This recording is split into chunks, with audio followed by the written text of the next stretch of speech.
Hello everyone, this is Just a Dad. Today I'm going to show you how to fix your Keurig K Cafe. So if the Keurig side is not brewing coffee anymore, or if it's splattering off to the side, I'm going to show you how to clean the needles. So you may think your machine is completely broke because you press the brew button, everything lights up, you press the brew button and nothing comes out.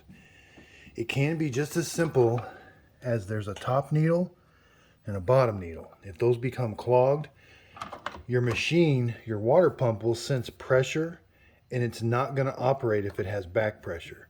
So if it can't push the water through the needles, it's going to shut down and it's not going to work. So you think something internally has failed when all it is the needles are clogged. So it's a really simple fix, and I'm going to show you how to do it. First, you need just an ordinary paper clip, not with plastic on it, and a nice metal one. We're going to turn the machine off and we're going to unplug it because this can be hot. We're going to let this cool off if this is hot. So first we're going to do the bottom needle. We can take this needle basket out.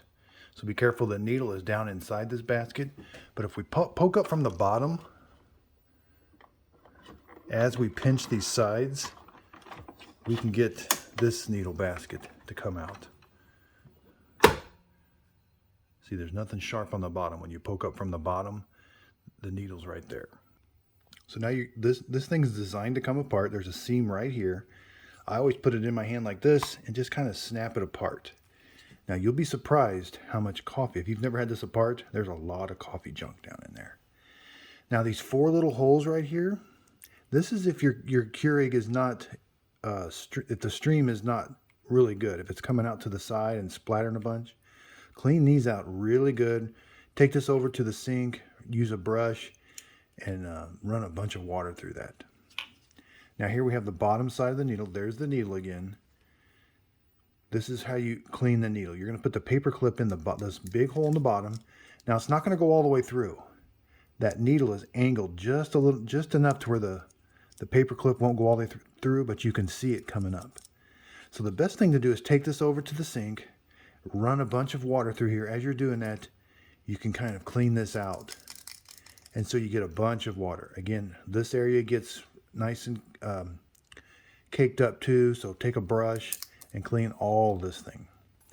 So now once we've got really good water flowing through here, and you can see it coming out there, we're going to put this back together. There's these two little ears, and then there's these little holes that they go into. So you're just going to snap it in.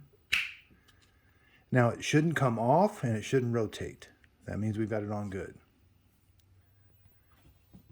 So be really careful. This is a very fragile machine because it hinges out like that. There's two plastic arms that move this out, and those can break really easy.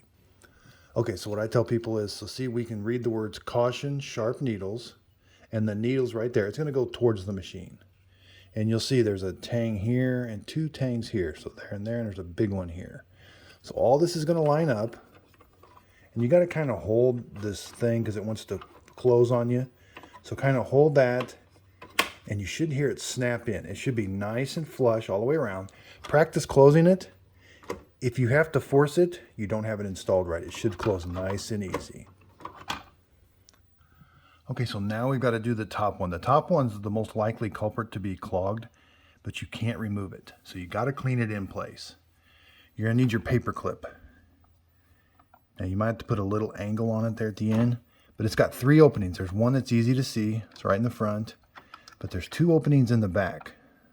See, I got to put a little more angle on it.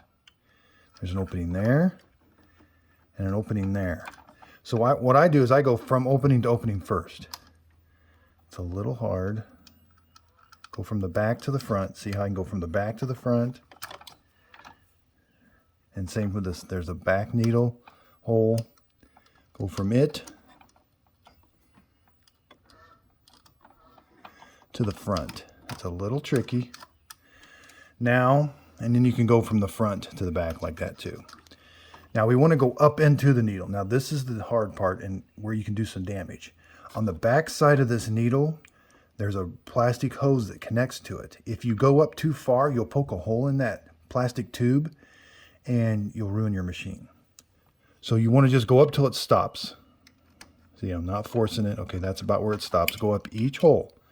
And there's 3 holes. Just go up and you can kind of go around. Okay, just keep going up a little bit. Don't force it. And then go up the 3rd hole. Now you might have to do this several times, because what we're going to do now, so say we've loosened some of it, but we didn't get it to come out, but maybe we loosened it up. So now make sure there's no K-cup in here. Leave no K-cup in here. Close it. Let's just do a fresh water rinse. So again, no K-cup, coffee, tin. That's just going to run some water through here. Hopefully it's working. If it's still not working, that's okay. We just need to clean it a little bit more. Again, turn the machine off and unplug it. Then we're going to lift the handle. Be careful, this could be hot. And again, you may have to clean this again. I have had to do this 3 times before I got water to come out. Now the biggest culprit that I found that why these needles clog the most is when I leave my K-cup in here. Try to remember to take your K-cup out. It's very hard to remember sometimes, and it's easy just to kind of, you brew your cup of coffee and you go. But try to take your K-cup out. I think that's one of the biggest reasons these needles clog. Don't leave your K-cup in there overnight or for 2 or 3 days. Again, you might have to clean it. Keep doing this. Keep doing the fresh water rinses. Turn it on, unplug it, and plug it in each time. That kind of resets the system so that if it did fail, it's going to try again. You want it to keep trying until you get it unclogged. I hope this video helps. If you could, please like and subscribe.